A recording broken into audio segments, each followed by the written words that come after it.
Hello friends. आज हम एक ऐसे वर्ड के बारे में बात करने जा रहे हैं जो काफ़ी छोटा है, लेकिन अगर लीगल सेंस में हम उसको देखें तो उसका मीनिंग काफ़ी डीप है। ये वर्ड है ज्यूरिसडिक्शन। हिंदी में इसको अगर हम बोल लें तो इसको कहते हैं हम क्षेत्राधिकार। अगर इस वर्ड को हम इसकी जो ओरिजिन है उसको देखें हम तो टू लैटिन वर्ड्स है जिनसे मिलकर ये बना है, जो है ज्यूरिस प्लस डिक्टा। ज्यूरिस प्लस डिक्टा जिनका मीनिंग है आई स्पीक बाय लॉ, कि भाई मुझे कोई अधिकार मिला हुआ है, मैं कैसे बोल रहा हूँ, मैं विधि द्वारा। कि कोई भी पर्सन अगर लॉ से एम्पावर्ड है तब वो कोई काम करता है, तो तब हम उसको कहते हैं कि यह उसकी ज्यूरिसडिक्शन है। अब मान लीजिए कोई मजिस्ट्रेट है, वो उसके पास कोई केस जाता है किसी भी तरह का, उस केस को मजिस्ट्रेट ऑफ फर्स्ट क्लास अब खुद ट्रायल कर रहा है उस एरिया के अकॉर्डिंग, जहाँ पर वो जिस एरिया से वो केस आया है, तो वो उसकी ज्यूरिसडिक्शन बनती है।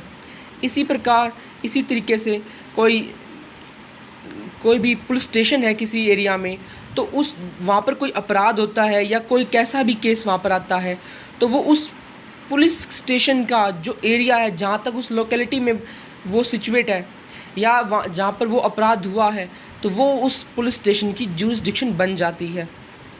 अगर हम ज्यूरिसडिक्शन वर्ड को देखें तो लॉ में ये कहीं भी डिफाइन नहीं है, लेकिन हमारे पास एक केस है सुप्रीम कोर्ट का, जो है official trustee versus Sachindra Nath Chatterjee. 1969 का ये केस है। इस केस में क्या कहा गया कि jurisdiction is to power to hear and decide a case. यहाँ पे कहा गया कि power to hear and decide a case, कि किसी भी वाद को यानी किसी केस को सुनना और उस पर निर्णय देना, ये ज्यूरिसडिक्शन है। ये सुप्रीम कोर्ट की एक जजमेंट है जिसमें उन्होंने सिर्फ इस वर्ड को एक तरीके से ऑब्जर्व किया, हेल्ड किया कि भी ज्यूरिसडिक्शन का मीनिंग ये होता है। अब यहाँ पर दो वर्ड आए हुए हैं, जो दो शब्द है, पावर टू हियर और एक है एंड डिसाइड, कि power to hear and decide a case. Hear और डिसाइड का मीनिंग यहाँ पर थोड़ा अलग अलग होता है।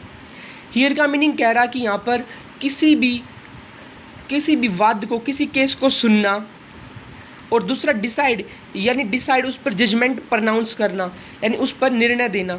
ये दोनों अलग अलग बातें हैं। इसको हम ये भी आसानी से ऐसे भी समझ सकते हैं कि कोई भी केस किसी न्यायालय में तब जाता है तो उस पर सबसे पहले वो कोर्ट उसको सुनती है और वही कोर्ट उस पर निर्णय देती है। ऐसा कभी नहीं हो सकता कि एक केस को किसी एक कोर्ट सुना दूसरी कोर्ट ने है और उस पर न्याय यानी जो उस पर जजमेंट दे रही है वो कोई दूसरी कोर्ट है। तो ये दोनों जो पावर है वो एक ही कोर्ट के पास होनी चाहिए। ये ज्यूरिसडिक्शन में डिफाइन है कि ज्यूरिसडिक्शन तब हम पक्का पूरी मानते हैं कि उस न्यायालय के पास हियर की पावर भी हो और डिसाइड करने की पावर भी हो।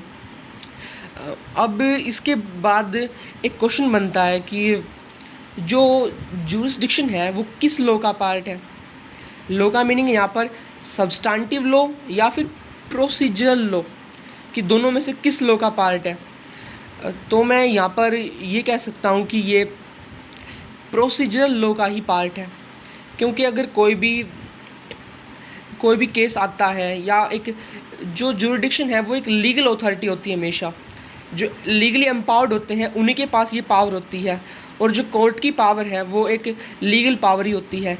और जब वो अपनी पावर को यूज़ करता है तो अपनी पावर को हमेशा एक प्रोसीजर में ही यूज़ करता है। तो इसलिए हम कह सकते हैं कि ये जो ज्यूरिसडिक्शन है वो एक प्रोसीजर लॉ का ही पार्ट है। सो फ्रेंड्स, ये काफ़ी छोटा सा वर्ड है, लेकिन इसकी जो मीनिंग है वो काफ़ी डीप है। आई थिंक आप लोगों को ये थोड़ा सा आप कुछ समझा होगा आपने इससे। सो आपको अगर ये वीडियो अच्छी लगती है तो प्लीज़ आप कमेंट सेक्शन में बताइए, ताकि हम कुछ आने वाले बेर एक्ट पर या कुछ और लॉज है ऐसे कुछ वर्ड है उन पर वीडियो बना सकें।